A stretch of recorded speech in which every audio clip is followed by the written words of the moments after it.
again, there are always exceptions. There are always people who have problems of one kind or another that prevent it. Things like communicating effectively. We all do learn as time goes on the ability to communicate effectively. Right from birth, you learn a language, you learn how to respond to body language, how to respond to behaviours. Some people, again, especially people with Asperger's or autism or something, aren't quite so good at noticing feedback, noticing the communication. But generally, we all have quite good communication, and it can be learnt even if you don't. So it's a natural inbuilt skill and ability, and all these, obviously why I'm mentioning these, one is noticing when they're being misused, like the imagination is a good one to get misused. Gaining distance from a problem, so that's dissociating from it so that you can see it objectively. Again, that's something that people sometimes, it doesn't get misused on its own. It can get misused, so you can have something, you don't feel enough for a situation, so you should feel more about a situation or about something going on, and you just don't have the empathy there or whatever, because you're too distant in your mind all the time. The other one is some people can't snap out of it, so they struggle to step back in their mind, so they're always as if they're in the present in every situation. So they have a problem, and it's as if they're stuck in that problem. They struggle with that skill as if they haven't learnt it. So when that happens, it's about, part of it is, do you need to teach someone any of these skills or abilities? So as you're listening to people, you're seeing, is anything not being used correctly? So are they relaxing when they shouldn't? Could be one. In the same way you can get stressed when you shouldn't. You could be relaxed when actually you're supposed to be a little bit stressed because it's the productive thing to do. Are they tolerating uncertainty when they shouldn't be tolerating it, or not tolerating it when they should? So you're looking at things like that, but at the same time you're thinking, is there anything I need to teach? So you could teach tolerating uncertainty, for example, by having the client in a situation where you say something's going to happen but you're not going to tell them exactly when.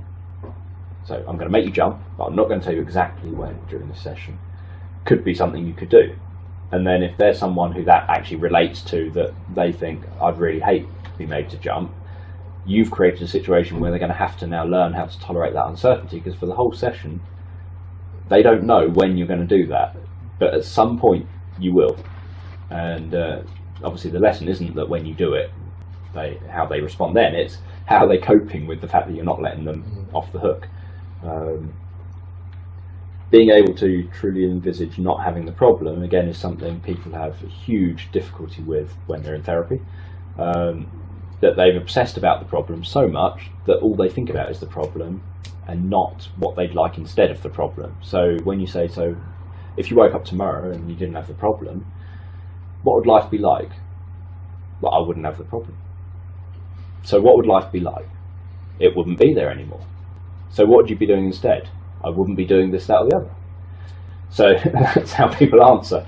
And you're trying to get them to say, I would be doing this, this, and this. And you want them to give a really nice, clear answer. And they don't always. So again, part of that is the less they give you a clear answer, the more hard work it is. And so the more time sessions can take. So you can end up doing sessions where you don't achieve as much as you normally would have liked in a session, because actually they haven't given you the answers, and it's not going to be productive to move on the session until they do give you those answers.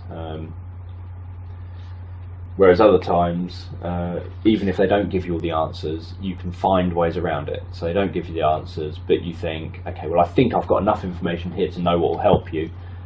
Or you just say, okay, I'm just going to trust that your unconscious knows something, and I'm going to do a technique like moving your hands or whatever, something a bit more vague as a technique, and say, right, if your unconscious is willing to work on this, let me know. And then it says yes or no. If it says no, well, okay, then what does it need to know before it's willing to work on this? And so you then explore that. And so there are creative ways hypnotically, which again, the difference between this and say CBT or something is because they're a different way.